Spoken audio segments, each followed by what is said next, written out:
ý bác rất bỏ lại. Chưa đừng nhầm này là ý và mình nhớ dùng là ý. Tôi lại không có ý và mình rời bỏ ràng ra.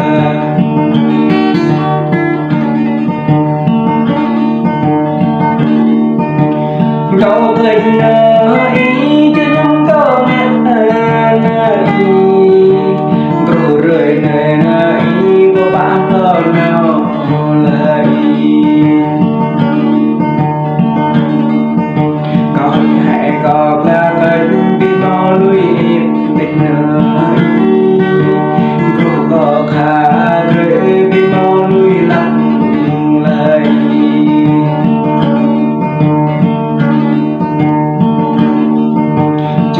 Còn ngàn ai số ta bị kì lại cho nằm nhầm này này hallelujah ta được này.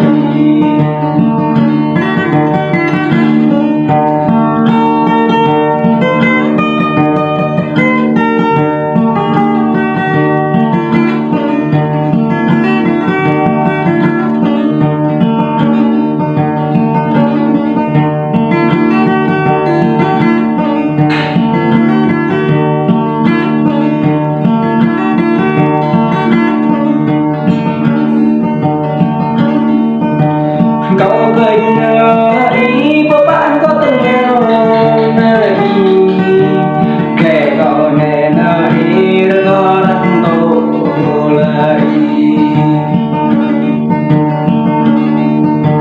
Mình và cậu này chưa đúng cậu ngạc định mà cậu nè này đã có đăng mạng lại.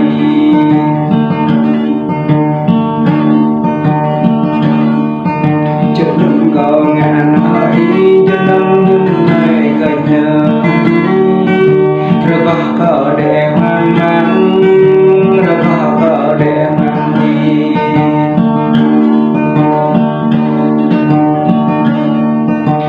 Cậu cần nhớ ý chứ không cậu ngàn định nhớ ý. Chỉ có từng vàng vàng chỉ có tung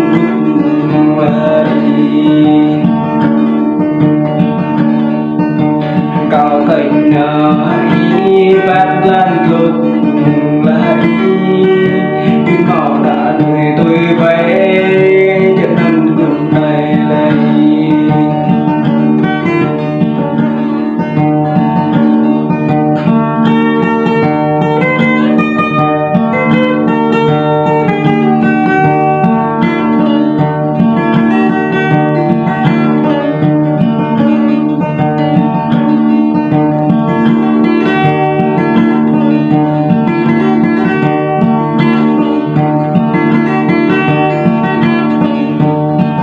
Đi có giúp lấy.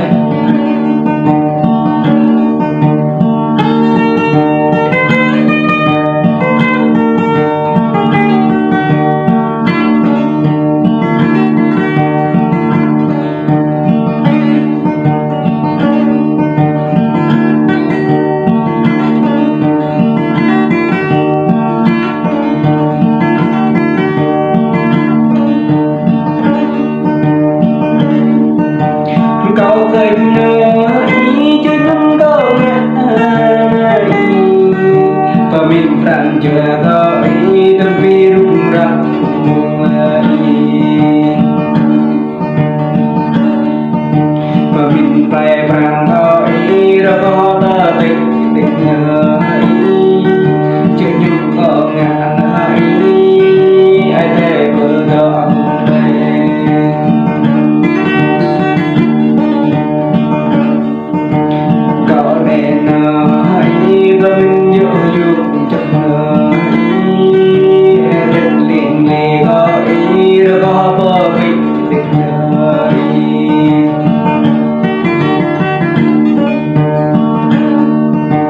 Cậu cần nhớ ý chứ đừng câu nghe ý chứ đừng những ngày này cậu không mừng vàng lan nhà.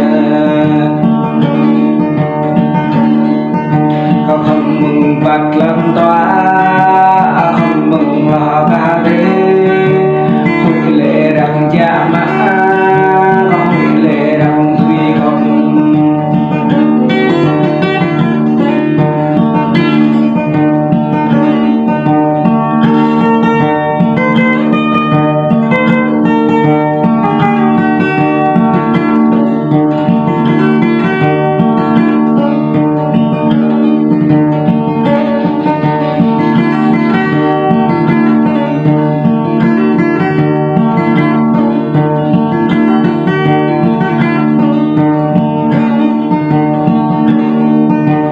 câu cây nhớ ý chứ những câu nhã được tạm hợp lệ phá có dòng thề vân riêng được tạm hợp